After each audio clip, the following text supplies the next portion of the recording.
Hi, writer friends. Welcome to the Right Away Afterparty. I'm Nic. And I'm Cath. Hi, and today we are, before we begin our topic, I just wanted to say that if you like what you see and you want to share it with others, please do. We would love for you to share this and like it and subscribe. Yeah, share below. All right, so get the housekeeping out of order. Okay, so now we're going to talk about our show. Today, our topic is when writing gets stale. So, so life gets in the way, right? Things happen, life I'm putting on happens. a timer because you see, yeah, I have the timer too, putting you timer. do Okay. good. So life happens, life gets stale, life, kind of comes at us sometimes sideways and knocks us off course. And then when we want to return to writing, it can feel stale or it can feel clumsy or you feel like you just don't even know how to do it. That's exactly where I am right now. This is probably the first time I've opened my laptop in the last 10 days. Yeah. And you very rightfully so. Life has come at you sideways. Very And much. that happens to me sometimes on occasion too. Like I'll walk in my office and it just feels like there's cobwebs in here. It's been a while. And right now, what I did for myself to kind of jumpstart my writing, because I have a lot of projects, and this summer I promised myself I want to finish two of them. And I just felt very confused on how I was going to make that happen. Okay, Like that's fair. how am I going to finish these projects? And so like as life happens, I was sent a text from someone from my past, and she is hosting a summit, a book summit for 4 days. It started yesterday and it ended Oh, Monday, and it's called Book Finishers. very So nice. it was a little wink that I call. And so I signed up. It and yesterday was fabulous, absolutely fabulous. We learned crossroads. We will discuss that in a different episode because it's a whole thing. Okay. It was amazing. I've been at this for a very long time. I've been studying craft for a very long time. So it's very hard for me to learn something new. And when I do, I just get super excited. And yesterday I learned two new things. Two new things. And it just made me really joyful. It really brought back the energy that I needed. And then today we are actually discussing, there's a discussion today, a live one at 3 o'clock, about how to actually finish, like bring your book from Mm. beginning to end. And so I'm just really excited because that's a very hard process for me. I'm a perfectionist, even though I try not to be a perfectionist.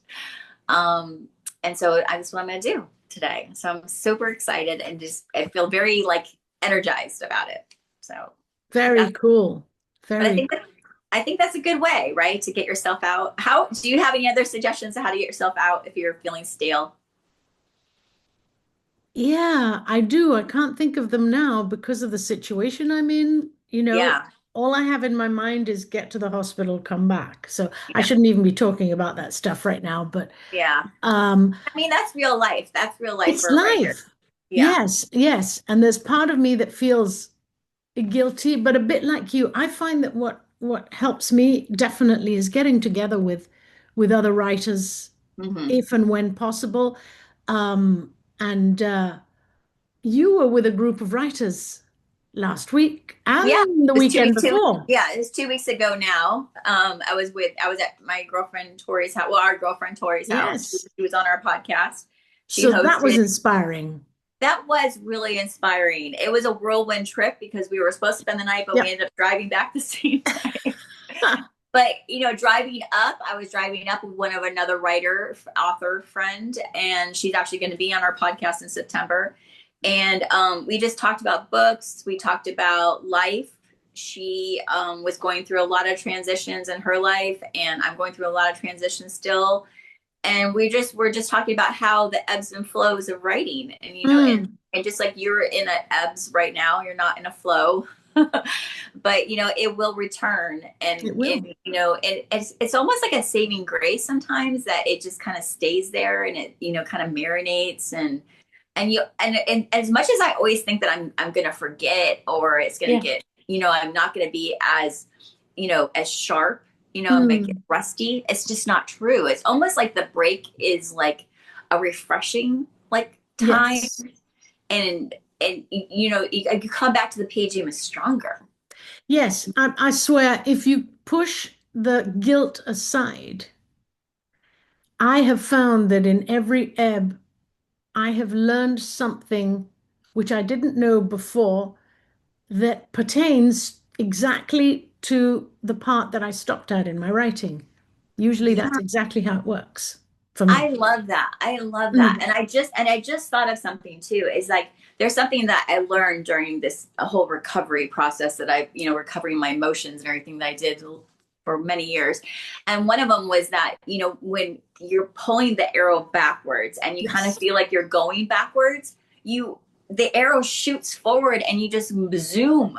Yeah. You have this exponential growth. Yeah. And Because if you just do this, the arrow's going to go boop. yeah, and if you just keep zooming, I mean, there's no room for growth. True. So maybe the True. ebb is just a time to really pull back, look, Hmm. examine. Right now I'm doing these classes and kind of just getting myself caught up in craft and learning some new Yeah. techniques. And my goal for this year has been to produce faster, but not lose the quality. Ah, And yes. that's kind of what I'm learning right now in these classes. So it's really exciting. That is So good. I'm so happy for you. And I think thinking about oh, I completely lost my train of thought.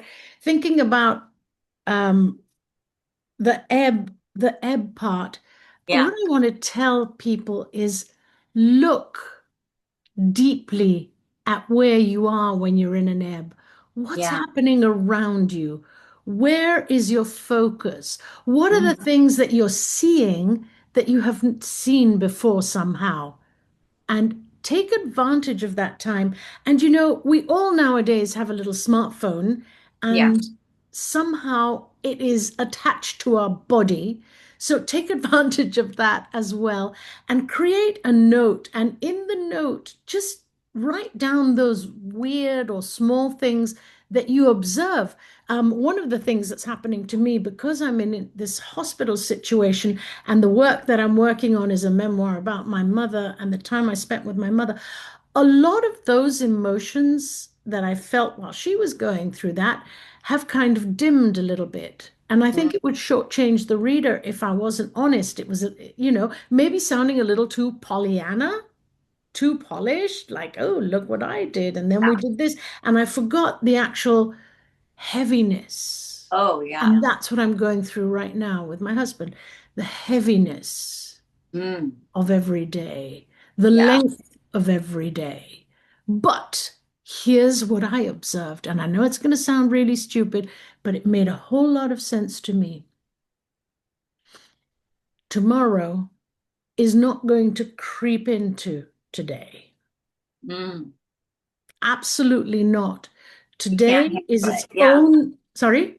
You can't handle it if it did almost. Right? We couldn't. We Yeah. couldn't. That would be absolute. And I know that biblically it says things, and then the people who, encourage us also say things. But when you suddenly find the words that fit your own brain Hmm. to realize that today belongs to itself. Yeah. And nothing is going to make yesterday crawl back into today, and nothing is going to make tomorrow creep into today. Yeah. So it's like putting a batter of a cake into a pan. Yeah. You can only put in the exact amount that fits in the pan today. Wow.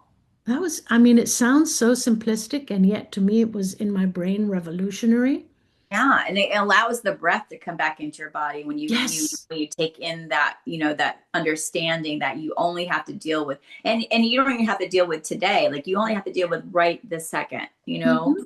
And I think that's a really good lesson, even when you're writing. When your writing gets stale, just think about just bringing back just this micro moment that you have with your pen and your paper, even if you have to go down to pen and paper, maybe the computer's too much. Go for a Just, walk. just jot down some ideas and then just let it sit there. Don't worry about form, don't worry about structure, don't worry about characterization, don't worry about plot. Just if you are that stuck, I would just write down a few words and then just walk away and then, come back tomorrow maybe. Yeah, absolutely. And maybe those words Absolutely. will make sense to you. And, and also just have some grace for yourself. If you're in a Absolutely right. situation, take in your surroundings, stay present to what you're dealing with, and Hmm. understand that the work will wait. The work will wait. All right, that was it. That was time. Wow. All Perfect. right, writer friends, this was a really serious episode. And I hope that, you took away, that, writing is fun and we can be laughter and we can Yeah. have a lot of joy. But also, it's good to remember that when life gets hard, we're here. We're human. We've gone through it. Kath is going through it. I've gone through it. And we survived it. So love you, writer friends. Love you, Kath. Love you too.